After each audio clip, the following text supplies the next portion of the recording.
La maison maternité de Simal tenue par Ndella Madior Diouf est fermée depuis le début de cette affaire. Elle y accueillait des femmes enceintes ainsi que des nourrissons selon les témoignages requis auprès de certains habitants de Simal. Un scandale qui avait fortement secoué ce village autrefois très calme. Aminata Goudjabi. 2 ans après, le sujet reste tabou dans ce village. À Simal, presque tous les habitants s'abstiennent de parler du scandale de la pouponnière Kirirmandé. Ndella Madior Diouf possède une maison à Simal. Des femmes enceintes et une vingtaine de nourrissons y ont vécu. Cheikh Ngom, habitant de Simal. Tout ce que je sais, c'est que des femmes enceintes sortaient de cette maison pour se rendre à la boutique. C'est après l'éclatement du scandale que j'ai appris qu'il y avait des bébés à l'intérieur. La maison, dont la construction n'est pas encore achevée, n'est plus fréquentée. Elle est fermée depuis l'éclatement du scandale de la pouponnière Kirirmandé. Lunettes noires sur le nez, Gourgissar se souvient du choc que cette affaire a provoqué chez les populations de Simal, un village réputé paisible. Simal était vraiment sur toutes les lèvres.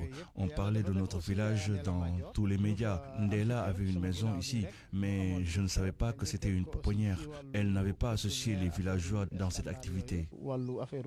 La maison de Ndella Madior Diouf qui fait face à la mer est aujourd'hui fermée. Personne n'y vit selon les villageois. Certains estiment que la directrice de la pouponnière Kirirmandé avait déjà commencé à participer au développement de Simal, qui était devenue sa terre d'accueil. Elle est conseillère municipale à Fimela. Ndella a même créé une radio communautaire dans le village. L'antenne est toujours visible. Mais par moments, les relations entre Ndella Madior Diouf et les habitants de Simal étaient tendues. J'avais des problèmes avec les gens, pas moi chef de village aussi. Ndella Madior Diouf et ses 15 co-accusés vont être jugés ce mardi. Parmi les faits qui leur sont reprochés, traite de personnes, exercice illégal de la fonction de médecin, privation d'aliments ou de soins ayant entraîné la mort sans intention de la donner, obtention indue de certificats aux fins d'inhumation, entre autres chefs d'accusation. Aminato Goudjabi, Fatick RFM.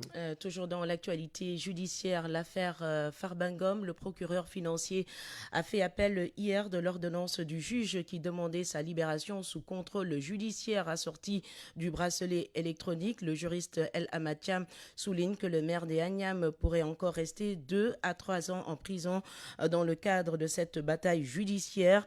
Et à en croire le président de Justice sans frontières, le dernier mot revient à la chambre pénale de la Cour suprême. Suivons les explications d'El Amatiam interrogé par Elhadj Ndiogou-Diène. Maintenant, le juge a ordonné la liberté.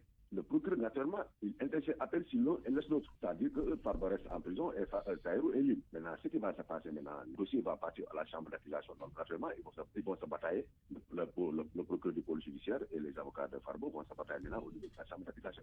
Farba donc doit rester encore en prison pour 1 mois, le temps que la chambre d'accusation se prononce sur sa liberté. Soit il donne raison au procureur ou bien il donne raison aux avocats de Farba. Si la chambre d'accusation donne raison aux avocats de Farba Ngom, est-ce que le procureur financier a encore la possibilité de faire un autre appel?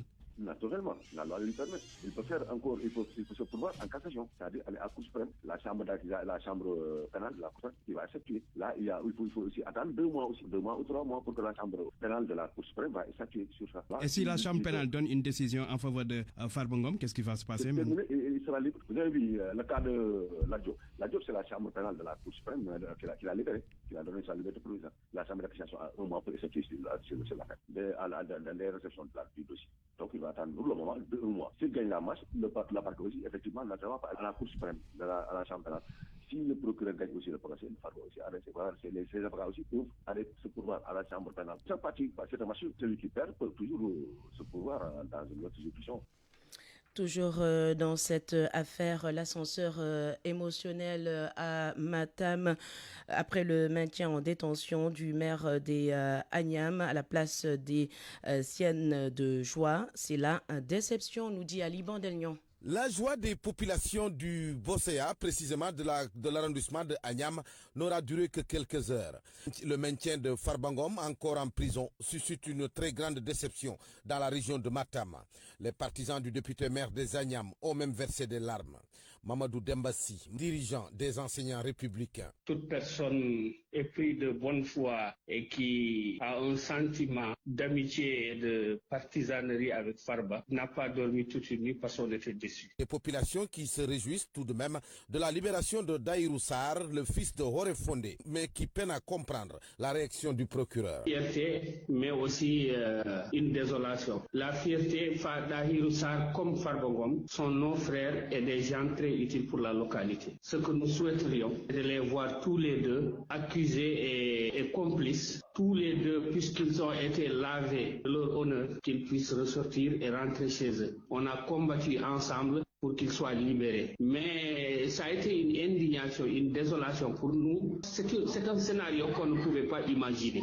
On pouvait les laisser tous les deux, ou bien au contraire même, on pouvait voir Farba en tant qu'accusé, qu'il sorte, parce que Farba n'a aucun lien avec ce virement, n'a aucun lien avec le trésor public. Si aujourd'hui Farba reste en prison, au détriment de celui qui a été accusé, ayant des relations directes et qui a approuvé que c'est lui qui a des relations avec le trésor public. Internés au pavillon spécial depuis plusieurs mois, les souteneurs de Farba Ngom interpellent à nouveau le président de la République. Et en premier lieu, le premier chef de tous les Sénégalais qui saura que cette affaire-là n'est que purement politique. Le maintien de Farba Ngom en prison, principal sujet de discussion dans la région de Matam, où les populations plus que jamais convaincues d'un règlement de compte politique contre un adversaire redoutable.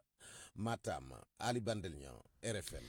Ce drame à Yadar, une jeune femme vivant avec un handicap du nom de Ramatoulaye Baldé, âgée de 32 ans, a été poignardée à mort dans sa boutique de transactions mobiles. Selon les premiers témoignages de son grand frère, il s'agit d'un coup monté. L'un des agresseurs a été arrêté et livré à la police. Le corps sans vie de la défunte est déposé à l'hôpital Idrissa Pouye pour les besoins de l'autopsie. Une enquête est également ouverte par la gendarmerie.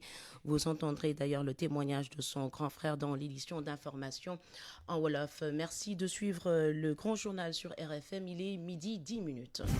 RFM, la radio de toute l'actualité.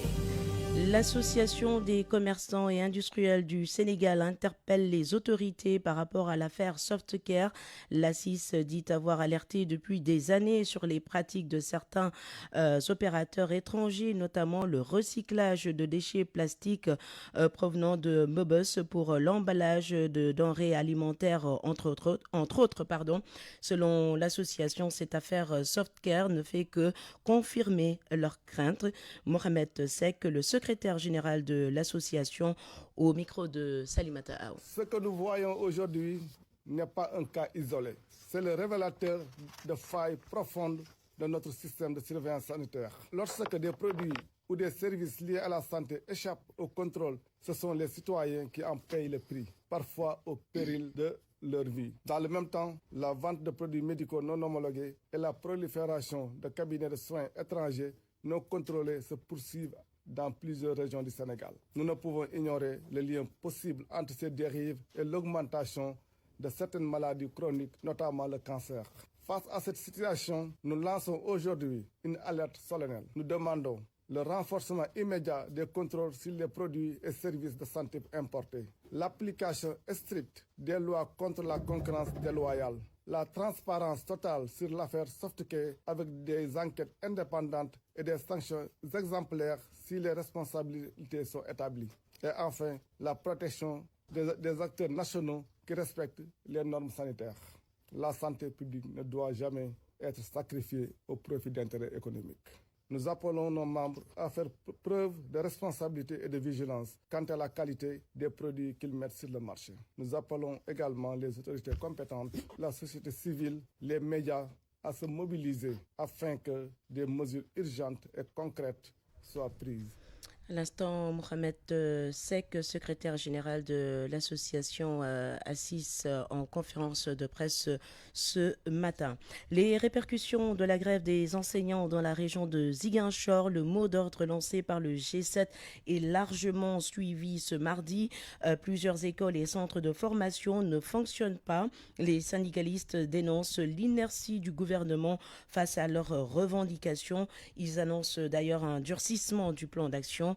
à Bignona. D'autres syndicats ont rallié le G7. La correspondance de la Minba. Le mot d'ordre de grève lancé par le G7 est largement suivi dans la région de Ziguinchor. Dans l'académie, les enseignements sont fortement perturbés avec de nombreuses écoles paralysées. Une situation confirmée par Joseph Boukal, coordinateur local du G7. Nous observons aujourd'hui donc notre deuxième plan d'action. Et ce plan d'action est ainsi donc libellé. Aujourd'hui, mardi 13 janvier, débrayage à 9h. Mercredi 14 janvier, une grève totale. Le jeudi 22, débrayage à 9h, suivi d'une marche nationale à Thiès. Et le vendredi 23 janvier sera aussi donc une grève totale. Nous avons constaté une inertie de la part du gouvernement par rapport donc aux revendications des syndicats d'enseignants. Dans le département de Bignona, la mobilisation est encore plus marquée. Des syndicats non membres du G7 ont également décidé de se joindre au mouvement, renforçant ainsi l'impact du mot d'ordre de grève, selon Yankou Babadji, coordinateur du G7 à Bignona. Les enseignants ont respecté le mot d'ordre décrété par les syndicats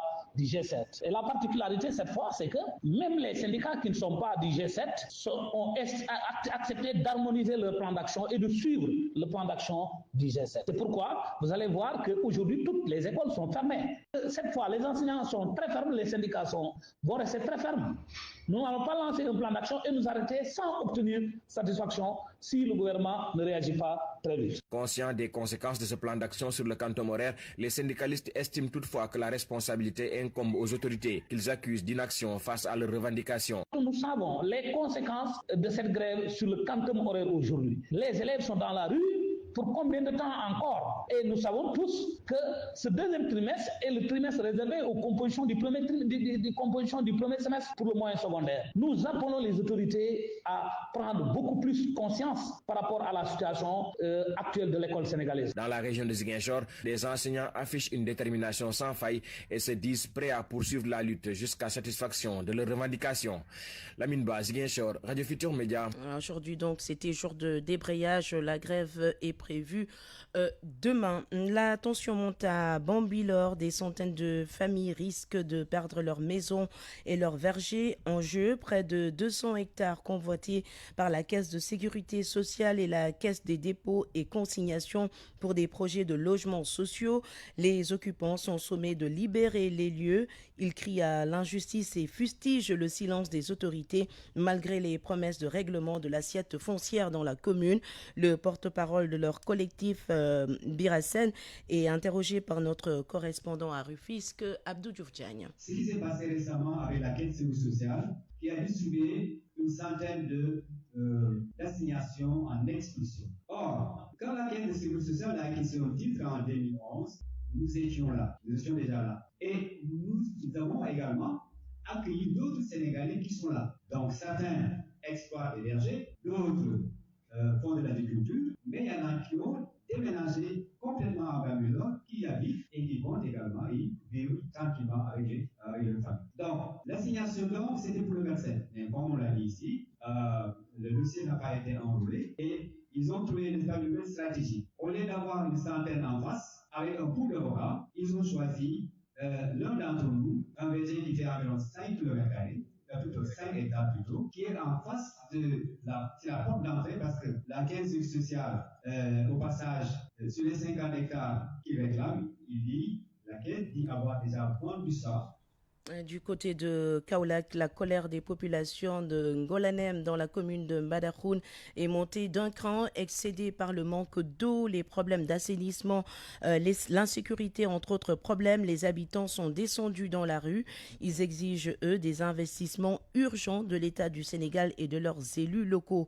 Mamadou Thiam est le chargé de communication de l'association Ngonalem. Une telle marche qui se résume, ce dépotoir d'ordures qui est installé à côté de nous. On souffre ici à Ngolanem Extension. Le second point consiste à ces coupures intempestives de l'eau. On n'a pas d'eau. Depuis 3 mois, nous on souffre de ce manque d'eau. Et on reçoit des factures d'eau. C'est une injustice. Le troisième point consiste à l'état de cette route. Ngolanem Extension devient lourd en termes d'habitation. La jonction entre Kaolack ou Medina Bay et Ngolanem Extension est désastreuse. Ngolanem est enclavé. L'ambulance ne peut pas passer. En période hivernale, il y a de l'eau, on ne peut pas franchir cette route. Donc, s'il vous plaît, les autorités, on vous manifeste l'état de notre route. Le 4e point tourne autour du foncier. Il y a trop d'opacité dans le foncier et concernant les réserves foncières ici, dans notre zone, on sollicite auprès de la mairie de Kaolack et la mairie de Mbadakhoune une concertation pour que ces déportoirs d'ordures qui polluent l'atmosphère ici à Niolanem Extension soit éradiqués. On sollicite vraiment à l'autorité l'implantation d'une brigade communautaire ici à Niolanem Extension. Mamadou Cham, chargé de communication de l'association Niolanem, propos recueillis par Fatou Mbou à Kaolack. Le maire de Sakal répond lui aux accusations de blocage portées contre lui par l'association Afrique chez vous. Ousmane Sakaldien nie avoir refusé de signer une quelconque convention entre des partenaires français et la dite association. On l'écoute avec Nafissa Touniaï. Je tiens à affirmer haut et fort que Sakal n'a aucun problème. Le seul problème, c'est que certains peinent encore à comprendre que leur père n'est plus le maire et que notre commune appartient désormais à tous les Sakalois sous la conduite d'institutions légitimes élues démocratiquement. Nous avons bien entendu les propos tenus à la radio par M. Amadou Aram Diagne et ils sont faux et irresponsables. L'association dont on parle n'a jamais présenté le moindre projet à la municipalité. Il est donc mensonger de prétendre qu'un projet aurait été bloqué. Ce qui se passe, c'est qu'à Sakal, les vieilles pratiques d'association courtière de la coopération sont révolues. Nous sommes désormais engagés dans une gouvernance nouvelle en phase avec le Djoubal Djoubanti prôné par les nouvelles autorités nationales, une gouvernance de transparence, d'équité et de développement réel. Je rappelle d'ailleurs que les populations n'ont pas élu une association mais un maire, porteur d'un mandat clair au service exclusif de l'intérêt général. Sakal avance à pas de géant. Nous avons aujourd'hui un quasi-accès universel à l'eau et à l'éclairage public. Les villages sont en train d'être électrifiés, les étudiants accompagnés en matière de logement, les femmes soutenues financièrement. Dans la commune, des infrastructures sportives et des équipements dédiés à la jeunesse voient le jour, signe d'un développement réel et inclusif. Nous ne sommes plus qu'à 24 heures de ce choc entre le Sénégal et l'Égypte. Lyon et Pharaon jouent demain pour une place en finale de la Coupe d'Afrique des Nations de football. À la veille de ce match, rejoindre le Maroc relève du parcours du combattant. Entre vol complet et billets chers, les supporters des Lions du Sénégal peinent à trouver une place pour aller soutenir l'équipe nationale. C'est un reportage d'Oumou Kalsoumli. Ouais, tous les compagnies sont pleines. Il n'y a plus de place. Ouais. Surtout avec demi-finale du monde. Depuis quelques jours, les réservations à destination du Maroc sont devenues quasi impossibles. Il est difficile de trouver des places pour les supporters qui veulent soutenir les Lions de la Teranga. Dans cette agence de voyage située à Sandaga, les réservations sont désormais à l'arrêt, faute de places disponibles. M. Bodian gère les lieux. Pour les réservations, ça va, mais pour c'est difficile. Oui, ils réservent beaucoup. Il y a des gens qui me demandent les réservations pour partir, mais il n'y a pas de place. Il n'y a pas de place. Et le coût du billet, ça déroule entre 386 et 425 000. Retour ça dépend de la qualification. Voilà, l'Oleignan. À quelques pas de là, une autre agence de voyage tenue par des ressortissants turcs fait le même constat. Zeyna fait partie de l'équipe. Elle nous confie qu'il n'y a pratiquement plus de places disponibles pour les départs. Même la classe affaires affiche complet. Elle invite toutefois les clients à se rapprocher rapidement de l'agence afin de tenter une réservation dès qu'une opportunité se présente. Il n'y a plus de place, franchement. Les Sénégalais ont tout acheté. Bon, là, pour les billets, c'est un peu saturé. En plus, c'est cher. 600 et quelques, 700 et quelques. Avec les retours aussi, ça pose problème. Parce qu'il y a des gens qui veulent retourner après juste la carte. Bon, mais il faut venir réserver encore. Il y a de la place. Le Sénégal dispute ce mercredi sa demi-finale de la Coupe d'Afrique des Nations. De nombreux supporters ont déjà réservé leur voyage pour assister à la rencontre. Cependant, les prix des billets restent très élevés, variant entre 600 000 et 700 000 francs CFA. On en reparle dans la page des sports dans 5 minutes. Il est midi 22 minutes. RFM. L'actualité internationale. Avec Mohamed Alimouba. Bonjour Alimou. Bonjour Anna, bonjour à tous. On démarre par la Gambie. Les réparations ont démarré pour les victimes du régime de Yahya Jammeh. Les organisations de défense des droits humains s'en félicitent mais exigent des procès pour que la justice soit pleinement rendue. Oui, en Gambie, le processus de réparation en faveur des victimes du régime de Jammeh est désormais enclenché. Une étape majeure accueillie avec satisfaction par les défenseurs des droits humains. Mais pour eux, cette avancée reste incomplète sans justice. Yahya Jammeh et ses hommes de main doivent comparaître devant un tribunal. C'est le message fort porté par Baba Aïdara, membre fondateur du Centre des victimes. C'est le fils du journaliste Daïda Aïdara, tué sous le régime de Jammeh. On l'écoute. C'est quelque chose de vraiment bien. Mais le plus important, c'est la justice. Parce que depuis le départ de Jammeh, on a commencé la commission des vérités. Après la commission des vérités, on a eu des rapports transmis au président. Et depuis, le président est venu avec ce qu'on appelait un white paper. C'est la décision que le gouvernement a prise pour commencer à amener au tribunal la plupart des bourreaux de Jammeh qui faisaient tous les meurtres, les tortures, etc. Alors, pour que tout soit complété, ces réparations qu'ils ont commencé à payer doivent aussi faire que cette justice que tant de victimes ont attendue depuis des années soit faite. Il y a beaucoup de victimes qui ont même perdu leur vie. Alors, c'est très important qu'ils commencent à faire que la plupart de ces personnes qui ont été impliquées dans les meurtres et les tortures soient amenées au tribunal. Une dernière chose, c'est Jammeh lui-même. Jammeh, l'année passée, novembre, il a déclaré avec des messages de WhatsApp qu'il allait revenir en Gambie. Depuis, le président a dit des choses et depuis, on n'a plus entendu beaucoup de lui.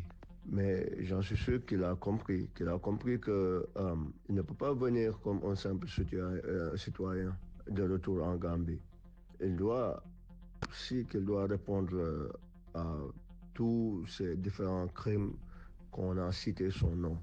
En Iran, à Alimou, la répression des manifestants fait plus de 600 morts. Sur place, c'est le blackout sur la situation réelle de la répression. Une répression à huis clos très sanglante qui fait des centaines de morts. Le haut-commissaire de l'ONU aux droits humains s'est dit horrifié par l'ampleur du carnage. Le pays reste coupé d'Internet et Téhéran se dit prêt à répondre à toute attaque américaine.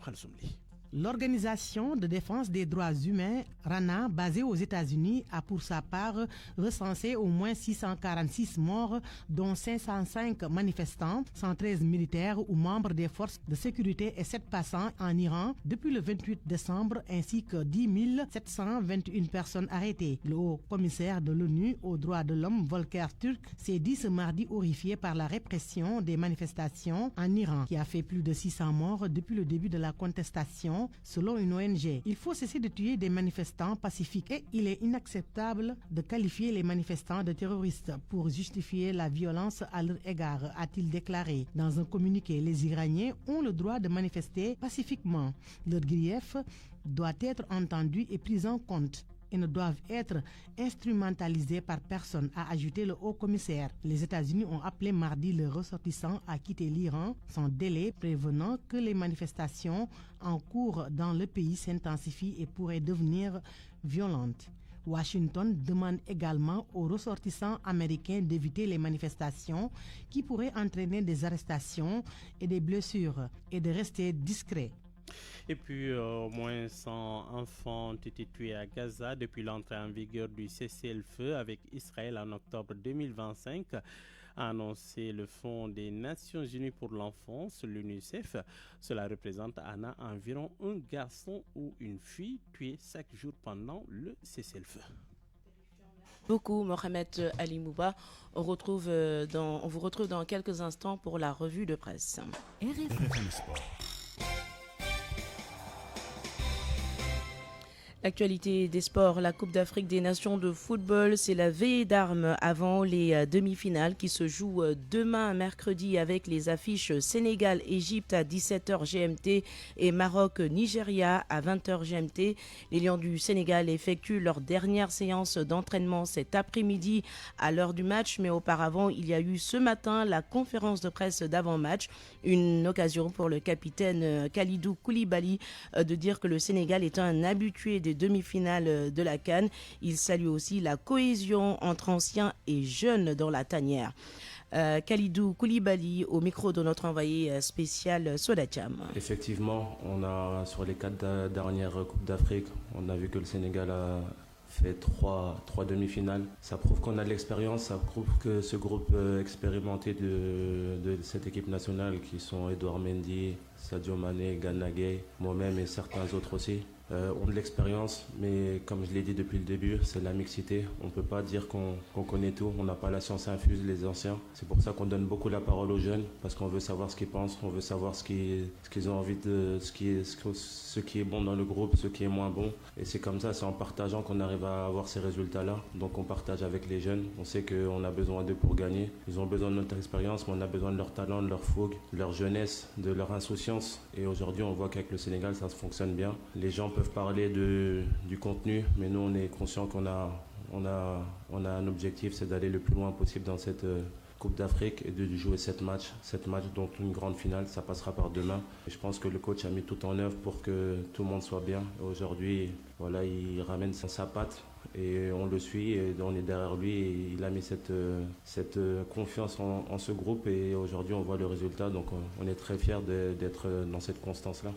Le capitaine des Lions du Sénégal, Kalidou Koulibaly. Chez nous, la 11e journée de la Ligue 1 sera clôturée cet après-midi avec le match Linguère-AS Cambérène prévu à Saint-Louis, un duel des mal classés entre la Linguère 14e et l'AS Cambérène 15e et avant-dernière au classement.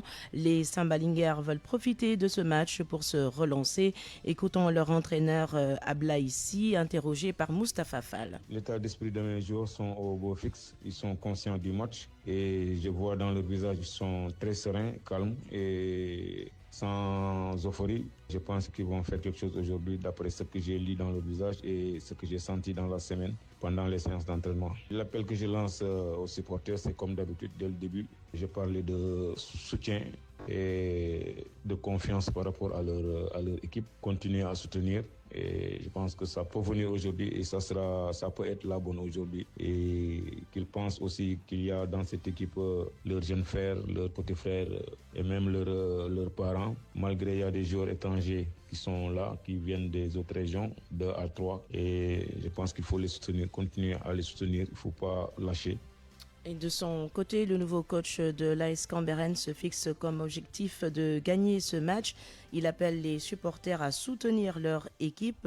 Ibrahima Diakhaté, toujours au micro de Moustapha Fall. Pour ce match qu'on va jouer à Saint-Louis, donc ça ne va pas être un match facile vu que du point de vue classement, on est sur la même position, on a le nombre de points et les différences de buts.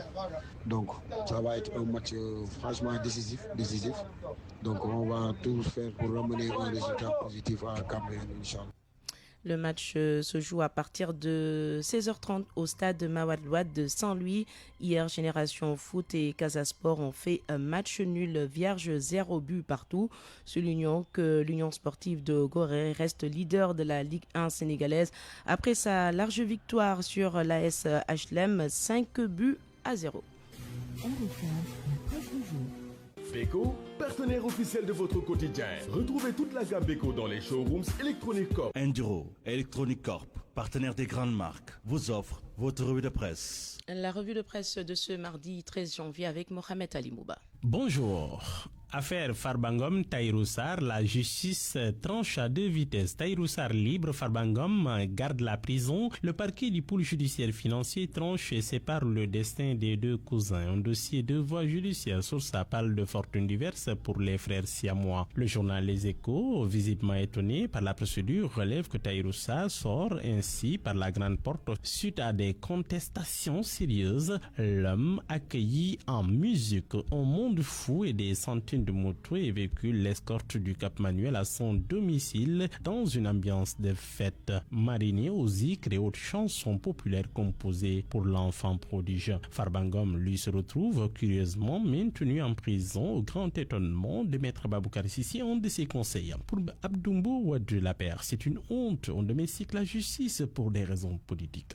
L'AS fait la même observation. Dans cette affaire, Farba est traqué et Tahirou Sarr épargné. Le sort judiciaire des deux cousins divise l'opposition et la majorité constate inquiète. Entre attaques politiques et refus d'ingérence, les magistrats du siège, eux, continuent de garder intacte leur touche, fidèles à leur ligne de conduite et à l'exigence de l'état de droit. Dans le journal L'Observateur, c'est le magistrat à la retraite, Ousmane Khan, qui sort de ses gangs. Il dit que la situation est simplement bizarre. Le juge d'instruction a ordonné la mise en liberté de Tahirou Sarr puisqu'il a en sa possession des documents incontestables qui établissent qu'il y a des créances sur l'État qui dépassent les sommes qui lui sont reprochées. C'est maintenant seulement qu'il découvre cette réalité juridique après avoir gardé en prison le surnommé pendant de longs mois.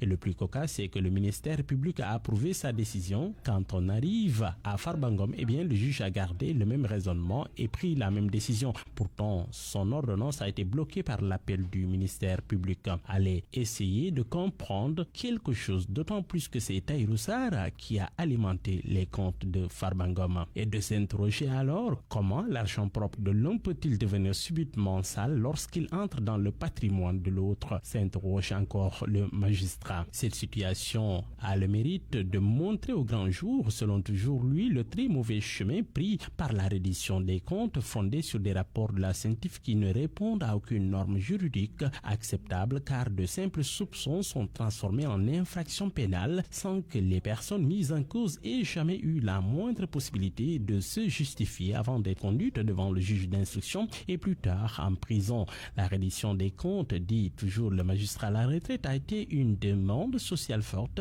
Il dit: j'avais bon espoir qu'elle serait menée à bon port, mais voilà qu'elle tient infiniment moins longtemps que la défunte CREI avant de s'affaisser. Les autorités ne peuvent pas dire qu'elles n'ont pas été averties plus d'une fois, dit encore député Ousmane Khan, magistrat à la retraite, interrogé toujours par l'Observateur. Pour Babakarba du Forum du Justiciable, c'est inacceptable que la justice se comporte comme ça, le parquet surtout. Il faut que le pôle judiciaire financier évite de s'engager dans des procédures fragiles qui pourraient conduire à des libérations systématiques. Justice toujours, Abdou Karim Roumrach entre les mains de la police depuis hier. Il devrait être donc déféré aujourd'hui, poursuivi pour participation à une manifestation non autorisée, alors que l'activiste était venu exprimer son soutien à des mendiants déguerpis de la ville, chassés depuis quelques jours des artères de la capitale, informe Tribune. À la une de Libé, ce braquage nocturne avec escalade et voie de fait à Auchan-Thiaroye, menace avec armes à feu et usage de moyens de locomotion. Encagoulés au nombre de 8 avec armes à feu, ils ont opéré presque toute la nuit à Auchan-Thiaroye. Un des malfrats a été appréhendé à Parcelles. Les autres assaillants identifiés et traqués par la